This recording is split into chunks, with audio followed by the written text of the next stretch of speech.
Donc bonjour à tous et bienvenue donc à ce workshop. Par le docteur El-Mehdi Mazouzi, donc qui est médecin spécialiste en angiologie et en chirurgie vasculaire, en phlébologie, donc pour le traitement des varices, et donc en endovasculaire, et qui s'est micro-spécialisé dans la chirurgie de la carotide et donc aussi dans tout ce qui est pied diabétique.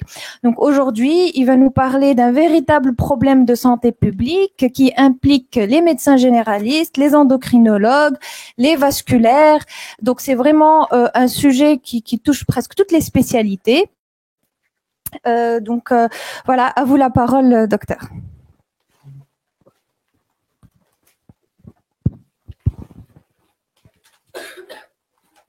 Eh bien, bonsoir à tous. Merci, docteur Haddadi, pour cette présentation. Alors, je tiens à remercier énormément MG Maroc, le comité organisateur, de m'avoir convié et de m'avoir donné l'opportunité d'être ici parmi vous. Alors, j'aimerais vous parler du pied diabétique, qui est une pathologie qui devrait vous intéresser, qui nous intéresse tous, de par l'incidence et la prévalence qui est en augmentation dans notre société et à l'échelle mondiale d'ailleurs. Donc, vous dire que il y aura des images un petit peu difficiles à voir. Hein. Je ne sais pas ce que vous imaginez. Hein. C'est des images chirurgicales, mais bon, je tiens à vous avertir. Alors, le pied diabétique, eh bien, c'est l'ensemble des affections atteignant le pied, bien évidemment. C'est la première cause d'amputation non traumatique et c'est la première cause d'hospitalisation. Alors, le choix du sujet est évident. La fréquence est assez élevé. L'objectif, ce serait de reconnaître quelques complications locales systémiques et les indications d'hospitalisation, des bribes sur le traitement et sur la prise en charge. Alors, vous dire que il y a bien sûr un cofacteur majeur qui est l'artérite, l'affectation des artères, et un facteur aggravant qui est l'infection. Et puis ici, nous avons bien sûr les facteurs déclenchants qui sont la déformation, l'hyperpression mécanique. La physiopathologie, je ne vais pas m'y attarder, les troubles de la sensibilité, les troubles moteurs, les troubles végétatifs. Bien. Ce qui fait la gravité du pied diabétique, c'est la lésion que l'on nomme la microangiopathie, c'est-à-dire l'affectation des petits vaisseaux. Elle est grave parce que très souvent, elle n'est pas revascularisable. Le diamètre, la consistance des vaisseaux fait que ce sont des vaisseaux qu'on ne peut pas traiter. D'accord? Donc, on appelle ça, bien sûr, la microangiopathie diabétique qui fait de véritables ravages parce qu'elle conditionne bien souvent une amputation. Ici, on a une nécrose qui, chez un diabétique, qui relève plus d'une affectation proximale, c'est-à-dire les fémorales, les artères fémorales, les artères iliaques. D'accord? Donc, le cofacteur majeur, l'artériopathie. La physiopathologie, je ne vais pas m'y attarder. Alors, les différents pieds que vous allez voir en consultation, bien évidemment, vous n'allez pas voir beaucoup de pieds équins. Vous allez voir des pieds plats, vous allez voir des pieds creux, et vous allez voir des pieds, bon, parfois des pieds varus, occasionnellement. Bon, le type de plaies, ce sont bien souvent des plaies mixtes. Le mal perforant plantaire, ce sont des pieds neurologiques purs. C'est un trouble de la posture, de la statique. Et par hyperpression, eh bien, il conditionne le mal perforant plantaire. Les ulcères artériels, parce que le sang n'arrive pas en quantité suffisante, et donc il conditionne la formation de l'ulcère. Et puis, bien souvent, on verra, comme je vous ai dit, des plaies mixtes à composante neuro-ischémique. Ici, vous avez l'exemple typique du mal perforant plantaire, cet aspect en cratère, cette hyperkératose périlésionnelle. Vous avez un autre type d'ulcère, c'est un ulcère périmalléolaire, mais qui est chez un diabétique. Un autre type de mal perforant plantaire. Bon, vous en avez pour tous les goûts. Alors, la conduite à tenir, l'examen clinique est très important, mais surtout, j'aimerais insister sur le fait de bien reconnaître l'infection et l'ischémie. Bien reconnaître l'infection et l'ischémie.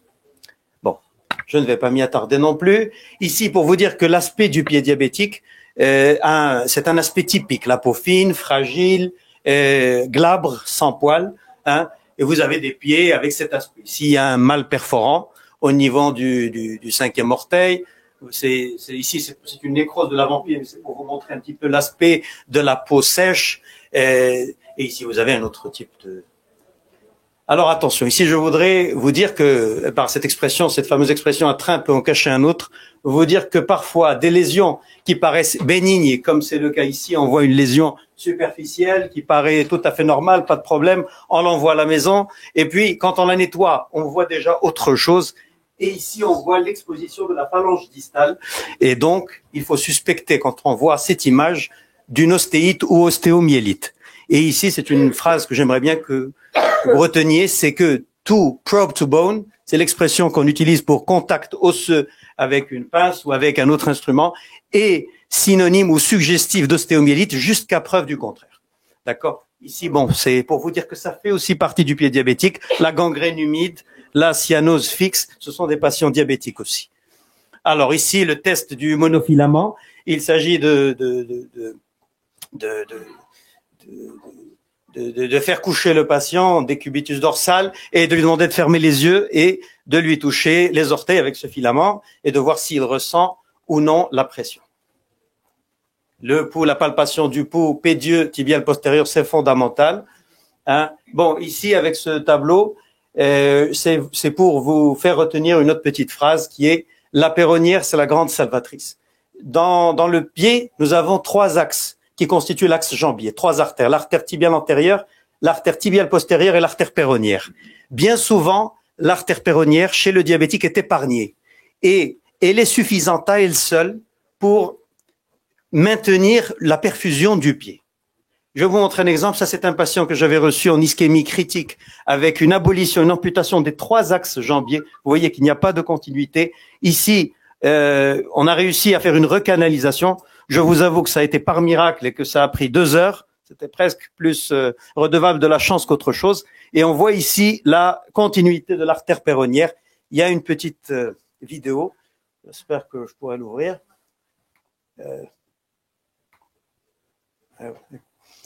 Juste pour vous montrer comment tout le pied tient. Ici, un petit clin d'œil à certains comptes rendus rapidement que l'on voit et qui décrivent, par exemple, le patient qui présente une sténose de la tibiale antérieure et qui ne présente qu'une péronnière ou une tibiale. C'est suffisant d'avoir 2 axes jambiers pour pouvoir maintenir un pied et parfois un seul axe jambier. Ici, l'indice de pression systolique, communément appelé l'indice cheville-bras, hein, juste pour vous rappeler que quand on a un score de moins de 0,5 ou de 0,4, c'est une indication bien souvent de revascularisation urgente. D'autres façons d'étudier la perfusion du doigt, et là, je fais une petite connexion avec la présentation du docteur Haddadi, l'un des membres, l'un des confrères avait posé une question très intéressante. Il avait dit, est-ce que chez un patient artéritique, on peut soulager et opérer un ongle incarné? Eh bien, l'une des réponses pourrait être que si vous faites une plétismographie à ce patient, que vous voyez qu'il y a des courbes normales de perfusion au niveau de l'orteil, eh bien oui, vous pouvez faire votre chirurgie de l'ongle. L'indice orteil-bras, c'est anecdotique, ça s'utilise peu. Ici, vous vous rappelez juste les signes cliniques de l'ostéite, qu'il faut bien la reconnaître. Une fois qu'on la suspecte, il faut la chercher. Quand ce n'est pas clinique, il ne faut pas hésiter à demander une radiographie, parfois une résonance. Hein. De préférence, lorsque vous prenez une biopsie, le mieux c'est de prendre, bien sûr, c'est de prendre une biopsie et pas un écouvillonnage, hein, et de toujours cibler l'antibiothérapie avec un antibiogramme pour éviter les résistances et les sélections de souches. Pardon. Ici, c'est pour vous montrer l'ostéomyélite.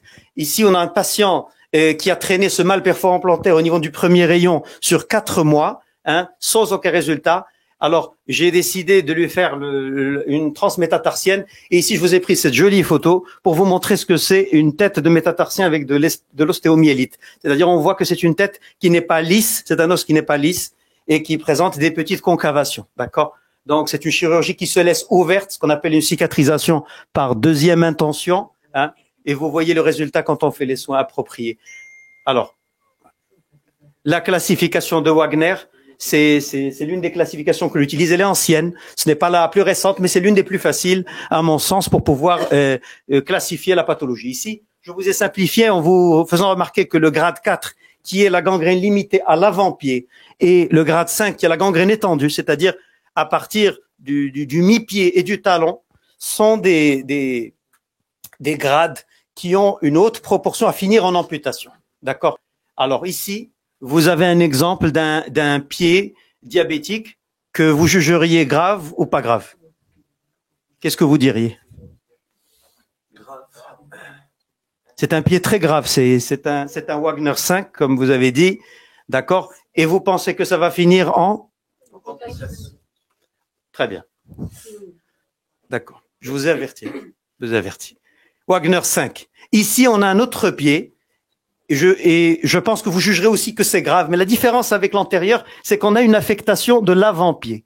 C'est une nécrose à base humide, avec cellulite et avec un œdème et une cellulite qui arrivait jusqu'au genou. D'accord? Il a été maltraité en périphérie. On a essayé de drainer un abcès plantaire au niveau du dos du pied avec ces espèces de fasciotomie. D'accord? Ici, c'est pour vous montrer que quand l'antibiothérapie est ciblée et quand l'amputation est faite rapidement, on a déjà au bout de 3 jours une diminution de l'œdème qui est spectaculaire. Ah. Ici, c'est la photo que vous connaissez, c'est le Wagner 3. Et ici, j'ai mis cette photo de tendon parce que pour vous rappeler que le pied diabétique, ce n'est pas uniquement la plante du pied, mais aussi d'autres parties du pied. Ici, c'est une lésion du tendon d'Achille qui a été traîné sur plusieurs mois. D'accord? La solution a été simple relativement. Confirmer qu'il a des poux périphériques présents, la détertion au bistouri fondamentale, et puis les soins appropriés pour avoir une épidermisation quasi complète. Un Wagner 2. Et puis, bon, le Wagner 1, c'est ce qu'on peut voir, hein, le typique mal perforant que l'on met à plat et qui ne pose pas généralement d'autres problèmes. La classification, comme je vous ai dit, de 2019, qui, à mon sens, est un petit peu compliquée, je ne m'y attarderai pas beaucoup. Alors, la conduite pratique, bien, juste vous dire que les chaussures doivent être adaptées, hein. Bon, là aussi, un petit point qui est important, à mon sens, l'échodoplaire chez ces patients ne devrait pas être systématique. C'est-à-dire, elle devrait être clinique. Beaucoup de patients que l'on reçoit ou qui nous sont adressés ont déjà eu leur échodoplaire parce qu'ils ont vu un autre médecin qui leur a dit l'échodoplaire au milieu privé coûte 800 dirhams généralement, elle est coûteuse et beaucoup de patients galèrent parce qu'ils payent une échodoplaire et après on doit leur dire faites un angioscanner. Donc il faut tenir compte et surtout que ça n'apporte rien parce que on va le recevoir en tant que vasculaire. Une échodoplaire qui dit occlusion de la fémorale superficielle, occlusion de la tibiale antérieure, et on va lui demander 5 km, range l'échodoplaire, ça sert à rien. D'accord? L'angioscanner et l'angio-IRM sont importantes parce qu'elles sont rapides. Maintenant, avec l'acquisition des 32 barrettes, des scanners 32 barrettes et 64 barrettes, on a des reconstructions 3D qui sont fiables. D'accord? Pour ce qui est de la pathologie diabétique, c'est-à-dire les lésions distales, bien souvent, on a recours à l'artériographie qui reste le gold standard. D'accord? Vous dire que la plétismographie et l'indice de pression systolique sont souvent complémentaires pour juger le degré d'ischémie. Bien évidemment, vous le connaissez bien, la prise en charge doit être multidisciplinaire, complétée par le fond d'œil, son cardiologue, son bilan sanguin, son podologue et bien évidemment le suivi avec son médecin généraliste. Et ici, vous rappelez qu'on ne revascularise pas une image, mais un patient. Ça ne sert à rien de revasculariser une lésion, quelle qu'elle soit, si le patient ne présente aucun tableau clinique. Ici, bon, une autre diapo sur la conduite à tenir, l'antibiothérapie, la revascularisation pour la gangrène gazeuse et la fascite nécrosante, ce sont des urgences et des urgences graves qui généralement finissent en amputation. Hein. Alors, et aussi, un petit mot sur l'hyperbourgeonnement. Ce n'est pas parce que ça bourgeonne beaucoup que c'est bien. Parfois, c'est un signe d'infection et souvent, c'est un signe d'évolution maligne, de carcinome. D'accord, les décharges, juste vous rappeler la décharge de l'avant-pied, la fameuse chaussure de Barouk, hein, pour les décharges des lésions de l'avant-pied, c'est la décharge de l'arrière-pied et puis les fameuses semelles qui doivent être faites sur podoscopie et podographie. Quand vous demandez votre semelle, insistez pour que ce soit pas des semelles conventionnelles, mais pour que ce soit fait sur podographie et podoscopie. Ici, c'est un exemple, transmétatarsienne qui présente une lésion superficielle qui a été déchargée sur un Barouk. Les traitements. Alors ici, je ne vais pas m'attarder non plus. On a un petit tableau qui résume, je vous ai mis ici un petit peu pour essayer de faciliter, qu'il y a plusieurs phases que l'on peut trouver dans les plaies, dans les ulcères en général. La phase de nécrose, la phase de fibrine, quand on a de l'infection, une phase de bourgeonnement et une phase d'épidermisation. Ici, pour vous familiariser avec certains types de soins. Le soin généralement doit être composé, une interface, c'est-à-dire une crème, et un pansement secondaire. D'accord. Je vous ai mis en rouge ce qui est disponible au Maroc. Nous avons un grand manque au Maroc de pansements et d'interfaces. Au Maroc, par exemple, on a l'Iruxol, on a le Fusidine. Comme alginate, on a l'Urgocline, on a l'Urgotul comme hydrocolloïde et le Grasolinde comme tulle. D'accord. Ici, vous avez par exemple nécrose sèche. On va opter pour hydrogel et hydrocolloïde. Plaie exsudative, généralement, c'est un alginate et donc un urgocline. Il y a des produits composés, la skina, qui n'est pas disponible malheureusement au Maroc. La fibrine sèche, la phase de fibrine. C'est important de reconnaître la fibrine. La fibrine, c'est quand on a une plaie avec cet aspect, qu'on passe une compresse et qu'on voit des petites sérosités sur la compresse. Ça, c'est de la fibrine. C'est un bon signe généralement. Ça veut dire que la plaie est en train de bourgeonner, de cicatriser. Donc, on a ici fibrine sèche, hydrogel, plus hydrocolloïde ou tulle.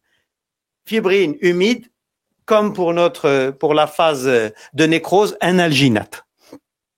Ici, pour l'infection, quand on a un pied qui présente une gangrène humide, il y a un produit qui marche très très bien, sans faire de miracle, bien évidemment, le pansement au charbon, qui est l'Actisorb plus argenté. Le charbon argenté est idéal pour les lésions nauséabondes, on va dire, les lésions très très infectées, et on peut l'utiliser dans la phase d'infection lorsqu'on est en phase de fibrine et lorsqu'on est en phase de bourgeonnement. Le bourgeonnement, eh bien, ça veut dire qu'on a déjà une croissance, qu'on est sur le bon chemin. Il faut bien accompagner la plaie. La même chose. Quand la plaie est moyennement exsudative, un alginate. Très exsudative, l'hydrofibre. Le prontosane, ce sont des produits qui débrident et qui désinfectent. Ce qu'on appelle la détertion chimique. Alors, pour l'épidermisation, qui peut vous intéresser en tant que généraliste, parce que vous pouvez voir des lésions superficielles, eh bien, les plaies peu et moyennement exsudatives, c'est les hydrocellulaires, c'est les tulles. D'accord. Les tulles, je rappelle, on a le Grasolinde au Maroc, les hydrocolloïdes, l'aquacelle, et les plaies très exsudatives, la même chose, l'hydrofibre. Le Sylvederma, c'est un produit qui existe au Maroc, d'accord. C'est la sulfadiazine, pas plus de 2 semaines. Et une petite note sur les gens qui utilisent le Sylvederma dans les ulcères sacrales par décubitus. C'est un produit qui cause une détertion, c'est-à-dire qu'il enlève les tissus infectés, donc il creuse, il fait un trou plus grand qu'il faut après pouvoir fermer. Donc, beaucoup de gens utilisent ce produit et ils sont inquiets au bout d'une semaine parce qu'ils retrouvent là où il y avait une petite infection, superficielle, un gros trou. D'accord. Ça ne veut pas dire que ça marche pas. Ça veut dire que ça fait son boulot et qu'il faut maintenant prendre le relais après 2 semaines avec d'autres produits. L'antibiothérapie. Juste vous dire que quand vous avez un Wagner 1, 2, 3, que vous allez l'envoyer à la maison, eh bien, on va opter pour un augmentin, un amoxiclavulonique et on utilise aussi la cipro, clindamycine, quinolone et la clindamycine qu'on utilise chaque fois un peu moins, et puis le linezolide pour les Staphylococcus aureus méticilline résistants. Les Wagner 4-5, là où le monsieur a dit que c'était grave, eh bien ça, c'est les carbapenem, directement, milieu hospitalier, des cycles de 15 jours généralement, et on va opter pour l'ertapenem du groupe 1. C'est l'Invans qui est disponible au Maroc, et nous allons prioriser le groupe 1 plutôt que le groupe 2, qui est le fameux Bacure, l'imipenem, parce que l'imipenem a démontré des résistances, surtout en ce qui concerne la pseudomone aérugineuse, qui fait d'énormes dégâts en milieu hospitalier et en milieu privé également. Les traitements, bon, toujours de mise, c'est les mêmes traitements. Juste vous dire, les morphiniques, quand on ampute, ça fait mal. Utiliser du Doliprane et du Brufen, ce n'est pas suffisant. Bien souvent, le patient consulte son spécialiste et choisit, parce qu'il est d'une autre ville, d'aller chez son généraliste pour continuer ses soins, et le généraliste a recours à des antalgiques pour pouvoir le soulager. Il ne faut pas avoir peur d'utiliser les morphiniques. Nous avons des patchs de fentanyl, le durogésique, qui s'utilisent à petite dose, c'est en microgrammes, et qui donne peu d'addiction quand il est utilisé sur des courtes périodes de temps.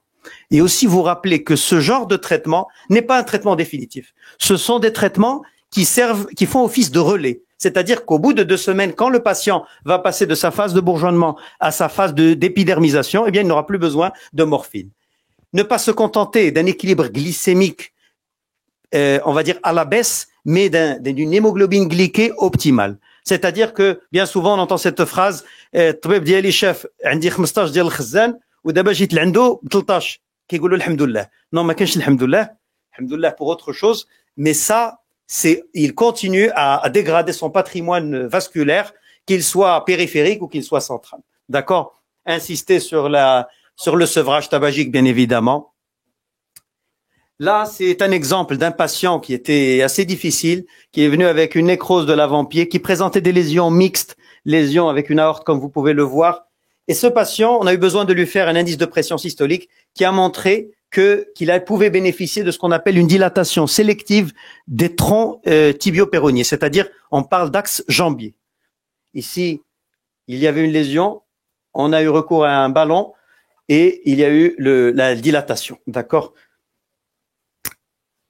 Ici, vous voyez qu'est-ce que c'est? Ici, vous voyez l'amputation. L'amputation a été faite sur plusieurs parties. Et puis, vous voyez la granulation et la cicatrisation. Ici, on a un exemple aussi d'une recanalisation. Ça, tous ce sont des patients diabétiques. Recanalisation d'une lésion, d'une occlusion de l'artère fémorale superficielle. Et vous allez voir le stent in situ. D'accord? Ici, vous avez une angioplastie des artères iliaques communes de la fourche fémorale, de la fourche iliaque, pardon, avec la fameuse technique qu'on appelle kissing. D'accord? C'est juste anecdotique. Et ça, c'est un patch, reconstruction de la fémorale commune avec un patch bovin.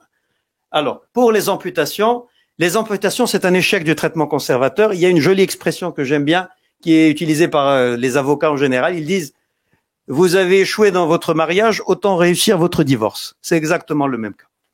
On ne veut pas y arriver, généralement, mais on y arrive, il faut la faire bien.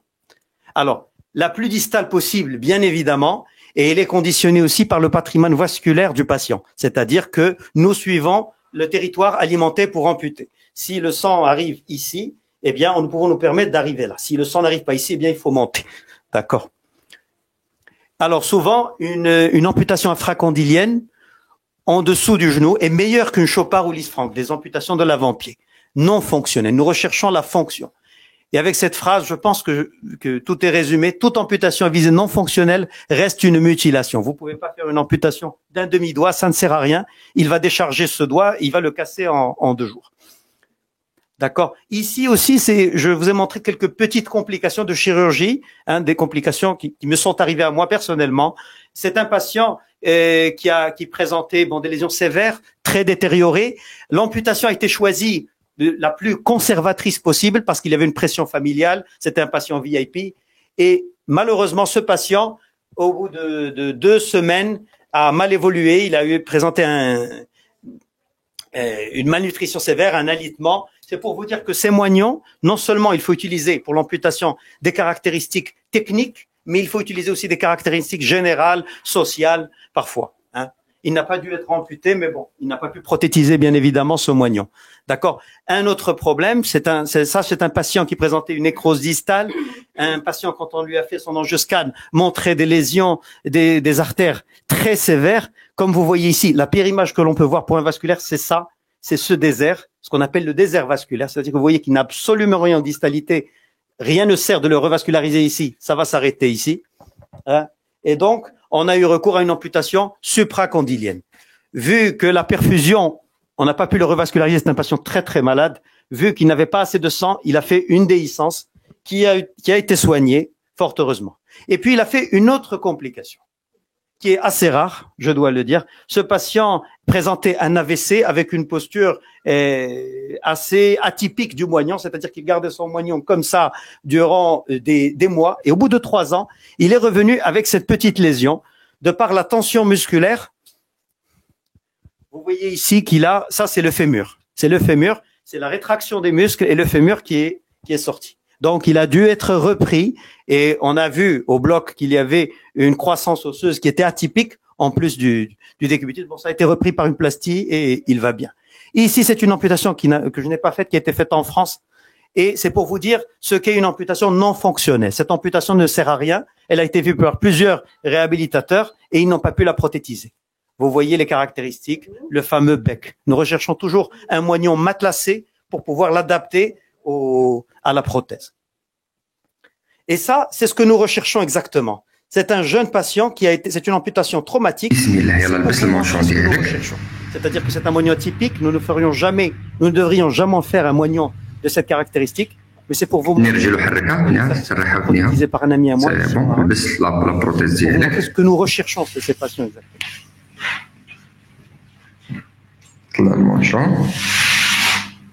il met ce qu'on appelle le liner. Pour tenir le moignon. يلا تمشى مشى مزيانه هكاك. اجي عندي زيد عاود دور ثاني مشى. درنا شي حركه من الحركات ديالك. درنا شي حركه ديالك هكاك. زيد بارك عليك. Bien. Ici, c'est une amputation qu'on appelle de Chopard. Hein. Voici le type de décharge. Hein. Et la même chose, on voit que c'est un patient, si vous le voyez dans la rue, eh bien, on a des difficultés à voir qu'il est porteur d'une prothèse. Et c'est ce que nous devons faire. En nous amputant, nous devons chercher absolument à ce que ce soit fonctionnel. Vous rappelez quelques petits points importants. L'importance de la détertion mécanique, de débrider au bistouri. Reconnaître les phases de cicatrisation, c'est important. Si on veut agir, il faut savoir sur quoi on va agir. Opter pour les résections tendineuses. Un tendon ne granule pas. Parfois, dans des petites lésions, quand on laisse un tendon, ça peut granuler, ça peut cicatriser et on peut avoir le tendon au milieu. Il ne faut pas hésiter à réséquer le tendon. Ne jamais fermer une amputation. Surinfecter. La grande différence entre nous et les traumatologues, je le dis souvent à mes amis traumatologues, c'est que eux, ils ferment les amputations. Nous ne les fermons pas. Il ne faut pas avoir peur de la cicatrisation de seconde intention, hein, qui prend du temps, qui est coûteuse, mais qui donne de bons résultats. Plutôt que de faire une amputation fermée et de devoir l'ouvrir dans 2-3 semaines après avec un malade septique, etc. Se méfier de l'hypergranulation. Vous parlez un petit peu des traitements, les prostaglandines. Les prostaglandines ont été utilisées pendant des années et la prostadil, qui est la prostaglandine E1, utilisée en milieu hospitalier des cycles de 21 jours, hein, et malheureusement, elle n'est pas disponible au Maroc, c'est très difficile de s'en procurer. Le Cytotec, vous le connaissez tous, il est utilisé parfois pour les endocrinos. Hein. L'effet, c'est recherché la vasodilatation périphérique. Les thérapies aux cellules souches, c'est presque expérimental, ça a donné de bons résultats dans certains centres. La thérapie VAC, c'est Vacuum Assisted Cicatrization. C'est un appareil que l'on utilise pour faire granuler rapidement, hein, mais il est utilisé en milieu hospitalier et c'est un appareil qui est un petit peu coûteux. Alors, ici, faut parler de la chambre hyperbarique. On reçoit chaque mois quelqu'un qui vient, il me dit, est-ce que vous me conseillez la chambre hyperbarique? La chambre hyperbarique n'a pas donné de résultats concluants dans les méta-analyses, mais bon, je dis toujours aux patients, si ça cicatrise, c'est que ça devait cicatriser. Maintenant, est-ce qu'il y a un effet placebo? Est-ce qu'il y a un autre effet? Je ne sais pas. Vous parlez de l'armoise blanche. Beaucoup de patients, je ne sais pas pourquoi, viennent après avoir traité leur ulcère ou leur plaie avec chih. Et puis, on va pas parler d'ésotérisme. C'est important dans notre société. Beaucoup de patients recourent à d'autres méthodes alternatives. Les gestes à bannir, vous les connaissez tous. Hein. Faire attention du fameux mjmal. Beaucoup de patients viennent avec en milieu rural, viennent avec des lésions secondaires, le mjmal. Et les gestes à faire, bon, je leur dis toujours, vous devez avoir les pieds aussi propres que votre visage, hein. Et la fameuse astuce du miroir, avoir un miroir pour s'inspecter la plante du pied une fois par semaine.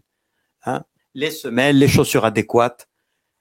Un modus de conclusion, bien, je pense que je n'ai pas besoin de vous convaincre que c'est un problème de santé publique de plus en plus fréquent, que nous allons voir de plus en plus dû à l'occidentalisation de notre société. La prise en charge fondamentalement est multidisciplinaire. Hein. C'est un peu difficile au privé, mais elle devrait l'être en tout cas. L'impact est majeur sur la qualité de vie et l'intérêt de la prévention est fondamental. Si nous voulons éviter des dégâts comme ceux qu'on a pu voir sur les photos, et encore j'en ai choisi des jolis, des présentables, hein, l'intérêt de la prévention et l'augmentation de la morbimortalité. Je pense qu'il n'y a pas besoin de s'étendre sur le sujet. Je vous remercie énormément.